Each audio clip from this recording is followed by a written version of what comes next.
ليلة القدر خير من ألف شهر تنزل الملائكة والروح فيها بإذن ربهم من كل أمر سلام هي حتى مطلع الفجر صدق الله العظيم سبحان ربك رب العزة عما يصفون وسلام على المرسلين والحمد لله رب العالمين. درود شریف پڑھ. اللهم صل على محمد وعلى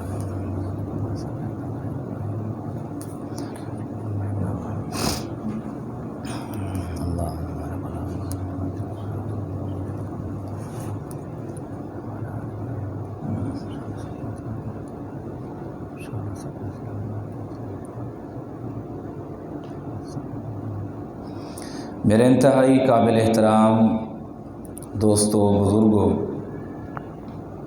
اللہ رب العزت کی دربار کے اندر التجا ہے، درخواست ہے کہ مالک کائنات ہمارا یہاں بیٹھنا، سننا، سنانا محض اپنی رضا کی خاطر قبول و منظور فرمائے. رمضان المبارک کی یہ گھڑیاں یوں تو ساری ہی برکتوں اور رحمتوں والی ہیں،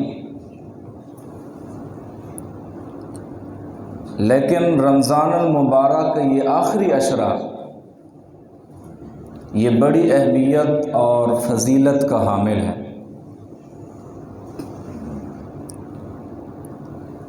حدیث پاک کے اندر آتا ہے، پیارے پیغمبر امام الانبیاء حضرت محمد مصطفیٰ صلی اللہ تعالی علیہ وسلم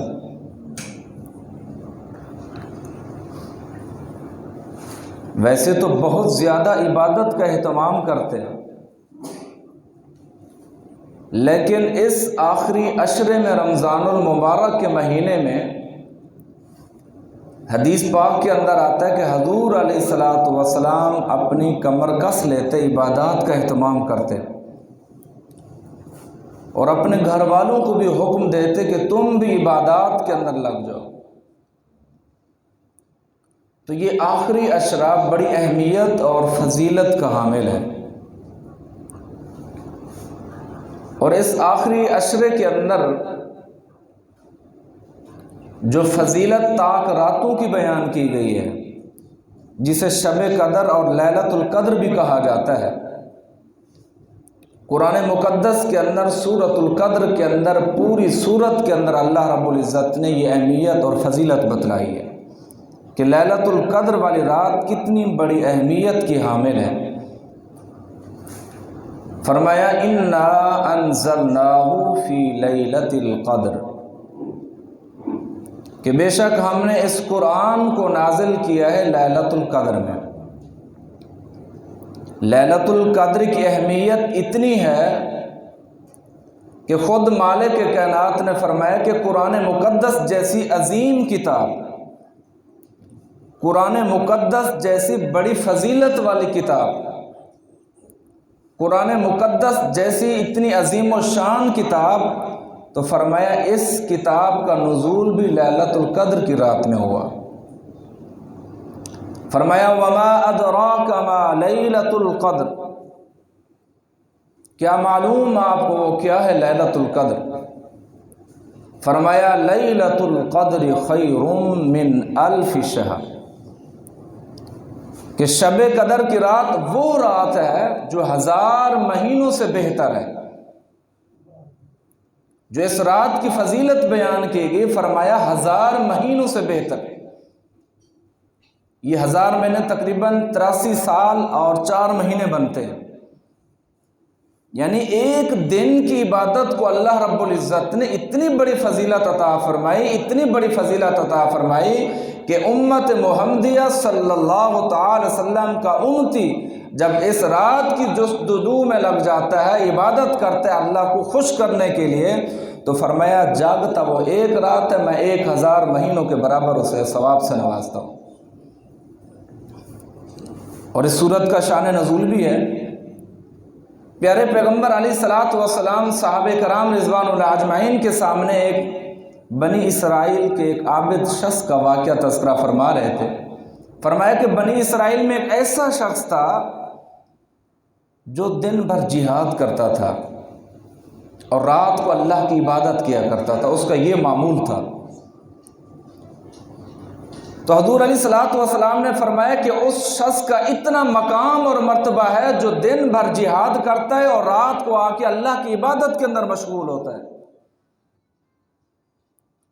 تو فرمایا وہ کئی ہزار راتوں سے اس کی عبادت جو ہے وہ افضل اور بڑی فضیلت والی ہے۔ صحابہ کرام رضوان اللہ علیہم اجمعین نے ارشاد فرمایا یا رسول اللہ وہ تو ہم سے آگے نکل گیا۔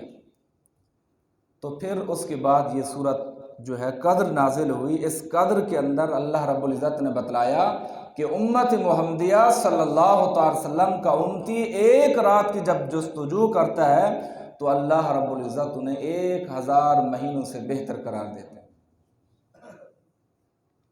لیلۃ القدر خیر من 1000 شہر، فرمایا 1000 مہینے سے بہتر یہ رات ہے لیلۃ القدر کی۔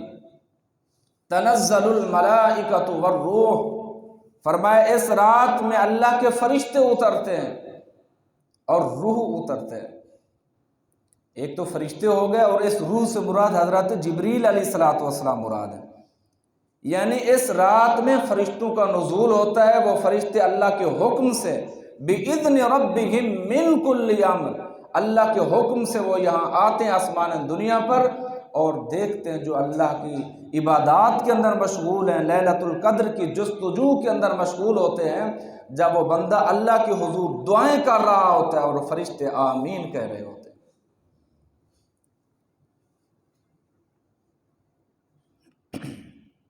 لیلۃ القدر کی رات کو تلاش کرنے والا کوئی معمولی شخص نہیں ہے، وہ بڑی اہمیت اور فضیلت والا شخص ہے۔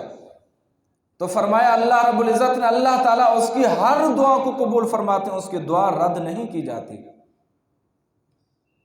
جب اللہ کے فرشتے رحمتوں کا نزول لے کر آئیں اور جبریل علیہ الصلوۃ والسلام آمین کہنے والے ہوں تو اس دعا کا کتنا بڑا اثر ہوگا اور کتنی وہ جلد دعا قبول کرنے والی ہوگی۔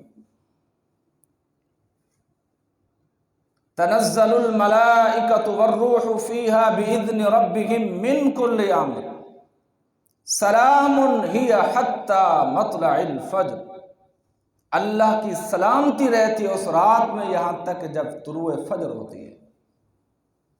پوری رات اللہ تعالیٰ کی رحمتوں کا نزول ہوتا رہتا ہے، کوئی رات اللہ کی رحمت سے خالی نہیں ہوتی۔ فرمایا کہ 4 لوگ ایسے بدبخت ہیں جن کی دعا اللہ رب العزت قبول نہیں فرماتے، جن کی بخشش نہیں ہوتی رمضان المبارک کے مہینے میں۔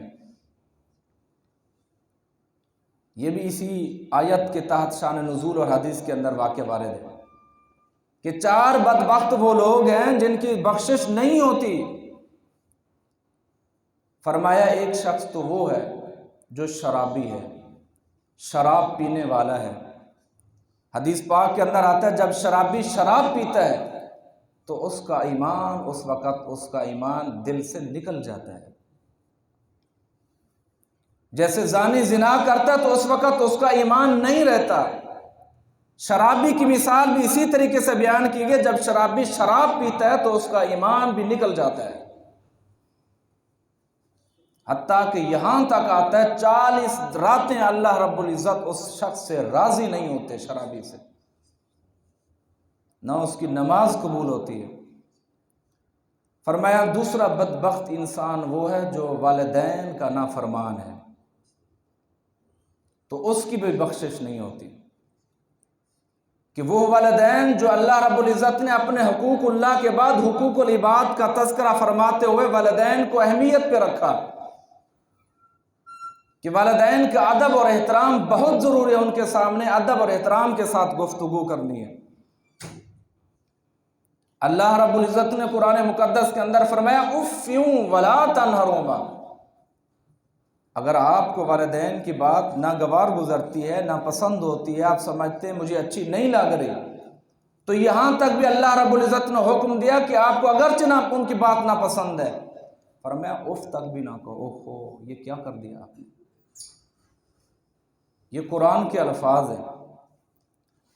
پہلا بدبخت جس کی بخشش نہیں ہوتی، شرابی آدمی۔ دوسرا وہ بدبخت انسان جو والدین کا نافرمان ہے۔ تیسرا شخص وہ ہے فرمایا جو قطع رحمی کرنے والا ہو، جس کی اخلاقیات ہی نہ ہو، جو رشتہ داروں کے ساتھ رشتے توڑنے والا ہو، رشتے نبھانے والا شخص نہ ہو، اس کی زبان سے لغویات کے سوا اور کچھ نہ نکلتا ہو، صرف سوائے دل آزاری کے۔ فرمایا تیسرا شخص وہ ہے جو قطع رحمی کرنے والا ہو، اس کی بھی بخشش نہیں ہوتی۔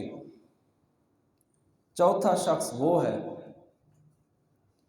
اللہ اکبر، فرمایا کہ چوتھا شخص وہ ہے جو دوسروں کے اوپر رحم نہیں کھاتا، اس کے دل کے اندر رحم بھی نہیں ہے، تو اللہ تعالیٰ ایسے لوگوں کی بھی بخشش نہیں فرماتے۔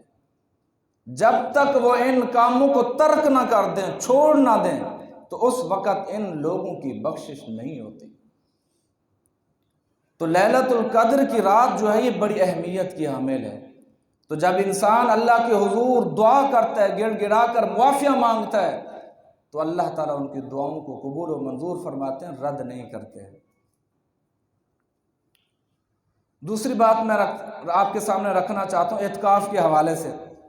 صبح فجر کے درس کے بعد بھی میں نے اس کی اہمیت پہ زور دیا، پھر دوبارہ اس وجہ سے کہہ رہا ہوں تاکہ ہم سب لوگ اس بابرکت محفل سے اور اس بابرکت چیز سے محروم نہ رہ جائیں۔ اعتکاف کہتے ہیں کہ رکنے کی جگہ کو، ٹھہر جانا۔ پیارے پیغمبر امام الانبیاء حضرت محمد رسول اللہ صلی اللہ تعالی علیہ وسلم سنت معقدہ علی الکفایہ اس اعتکاف کا اہتمام کرتے تھے، بالخصوص آخری عشرے میں، حتیٰ کہ آپ علیہ الصلوۃ والسلام نے 1 مہینہ بھی اعتکاف کیا، اور آپ کا دنیا سے رخصت ہو جانے کے بعد ازواج مطہرات نے بھی اس کا اہتمام کیا کہ اعتکاف کی بڑی فضیلت ہے، کیونکہ اعتکاف ایک ایسی چیز ہے کہ انسان دنیا سے کٹ کر اس کا تعلق اللہ کے ساتھ مضبوط ہو جاتا ہے۔ جو انسان مسجد سے باہر گناہ کرتا ہے اور جانے نہ جانے ہو جاتے انسان سے کوتاہیاں، غلطیاں، جب مسجد میں آتا ہے وہ تمام تر گناہوں سے محفوظ ہو جاتا ہے، اس کا صرف رابطہ اور تعلق اللہ کے ساتھ مضبوط ہو جاتا ہے۔ اللہ کے نبی صلی اللہ تعالی علیہ وسلم نے فرمایا من اعتکف ایمانا و احتسابا غفر له ما تقدم من ذنبه، فرمایا جو شخص اللہ کی رضا کے لیے اعتکاف کرتا ہے، اعتکاف میں بیٹھ جاتا ہے، اللہ تعالیٰ اس کے سارے پچھلے گناہوں کو معاف کر دیتے ہیں۔ حتیٰ کہ حدیث پاک کے اندر یہاں تک بھی آتا ہے کہ وہ معتکف شخص، اعتکاف بیٹھنے والا جو مسجد سے باہر نیکی کے کام کیا کرتا تھا، کسی کے جنازے میں شرکت کرتا تھا، کسی کے بیمار کی عیادت کرتا تھا، زکوٰۃ اور صدقات کا اہتمام کرتا تھا، اب وہ جب مسجد میں آیا وہی ثواب اللہ رب العزت اس کو مسجد میں عطا کر دیں گے۔ ایک حدیث پاک کے اندر آتا ہے، اللہ کے نبی صلی اللہ تعالی علیہ وسلم نے فرمایا جو شخص اللہ کی رضا کے لیے اعتکاف کرتا ہے، اللہ کی خوشنودی حاصل کرنے کے لیے اعتکاف کرتا ہے، اللہ تعالیٰ انہیں 2 حج اور 2 عمرے کا ثواب عطا کرتے ہیں۔ تو ہم ابھی سے دل کے اندر یہ تہیہ کر لیں کہ اس سال ہم لازمی طور پر اعتکاف بیٹھیں، اور یہ بھی کوشش کرنی چاہیے کہ جب بھی ہم مسجد میں داخل ہوں اعتکاف کی نیت کر لیں، تو اللہ تعالیٰ وہ اعتکاف کا ثواب اس انسان کو دے دیتے ہیں۔ اللہ اکبر۔